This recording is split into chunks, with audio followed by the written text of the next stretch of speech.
Zoom, zoom, zoom, we're going to the moon.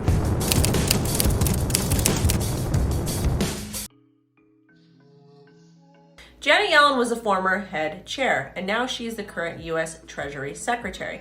She basically did not like Bitcoin way back when, but her tone has certainly changed as she was interviewed with CNBC in the last 24 hours. In 2018, Janet was skeptical of Bitcoin, but in her recent interview, she's acknowledging the growth of cryptocurrency and Bitcoin. And she came out and she also said that she is going to work towards positive regulation for crypto and Bitcoin. The key piece here is that she talked about the benefits of crypto and Bitcoin when it comes to payment systems. But she also talked about promoting positive innovation in the space. And that's a good thing, because if you have too much regulation regarding crypto or any innovation, you are going to remain stagnant. If you tell people what they can and can't do and you really don't understand the tech or how it works, it could be completely detrimental to the industry. Let's face it, if we want the United States to do well and to thrive, we need to adopt cryptocurrency, innovation, and Bitcoin. Ethereum price on track for massive breakout as the network prepares for the merge. We are on the cusp of the biggest upgrade to the Ethereum network, the most impactful upgrade to the Ethereum network in its entire history. The earlier estimates put this at happening sometime in June. Now this is all happening at a time when we are seeing huge amounts of Ethereum exiting exchanges. People are buying it, taking it, staking it, which all speaks very favorably, in my opinion, to the economics of Ethereum moving forward. It's deflationary, it pays out a yield, and it gives you exposure to everything happening in the Ethereum space. You like NFTs, buy Ethereum. You like DeFi, buy Ethereum. You want to capture the growth of stablecoins, buy Ethereum. You like Ethereum, buy Ethereum. It's a big deal, the money's coming, the technology is upgrading. Ethereum has, in my opinion, never looked better. PSG, the Paris Saint-Germain FC, a soccer club in Europa, has taken its first steps to build an online presence in the, guess where? The Metaverse. The club filed a series of trademark applications that seek to establish the brand on several virtual memorabilia and trading cards, all authenticated by NFTs. The trademark application includes downloadable audio and video recordings, downloadable multimedia files containing text, audio, and video relating to sports highlights, a good use for offline and or online in virtual worlds, all authenticated by NFTs. In addition to this, the Paris Saint-Germain also included cryptocurrency wallet software in their application. That's a lot. Rio de Janeiro to now accept cryptocurrency payments for taxes. This is to begin in 2023, and they're not just accepting Bitcoin, they are accepting Bitcoin and cryptocurrency. Brazil's second largest city said it wants to become the first within the nation's borders to accept Bitcoin payments for taxes.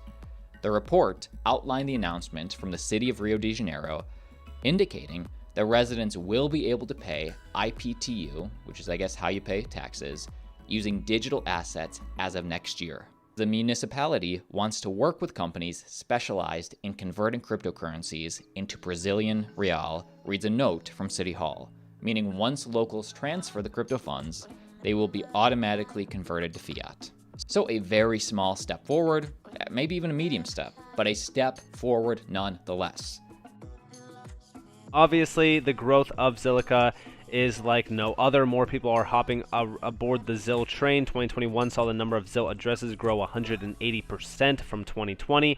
Transaction volume also grew correspondingly, chalking a 172% increase from 11.2 million to 30.2 million as well.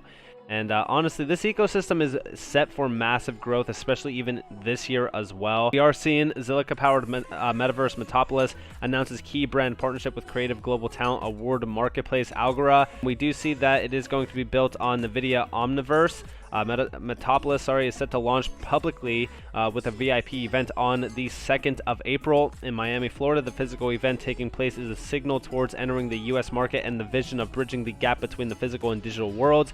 Like I told you guys, I think that this is a big deal. I think that we should really kind of pay attention to the Metropolis because this is incredible graphics.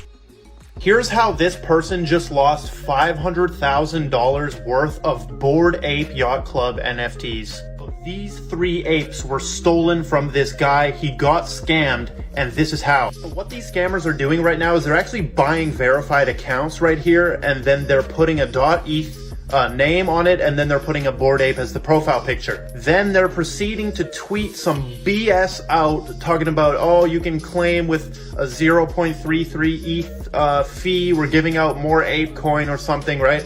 They put this scam website, and when you connect your wallet to that website, this is what happens. It automatically swoops all your NFTs and sends them to the scammer. Moral of the story, do not connect your wallet and approve transactions on sketchy websites.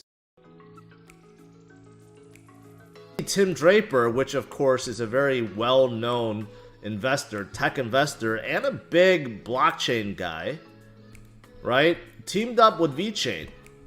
And they will basically bring entrepreneurs together and basically get other people involved with the VeChain platform. And that's what we want to see, right? The future minds that will be coming into the space will now be building on top of VeChain. Of course, they have their VUSD, right? And I've been saying they've been focusing more on DeFi.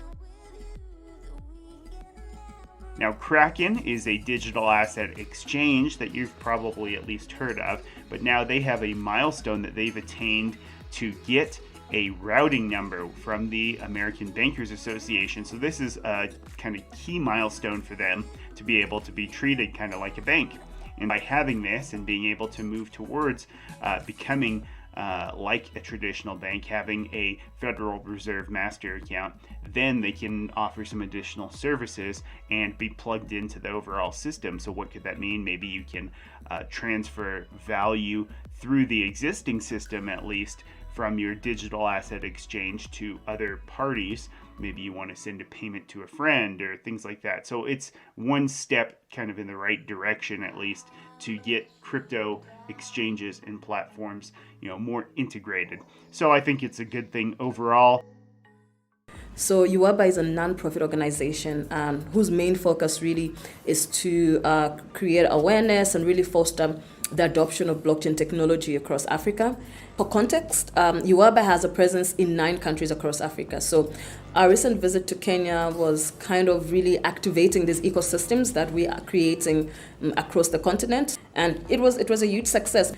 There's a lot of eagerness to actually implement blockchain within the Zambian ecosystem, or I'd say the public sector. And the response has been amazing. You can see public and private sector actually trying to put their foot into the technology, and I see a very different environment.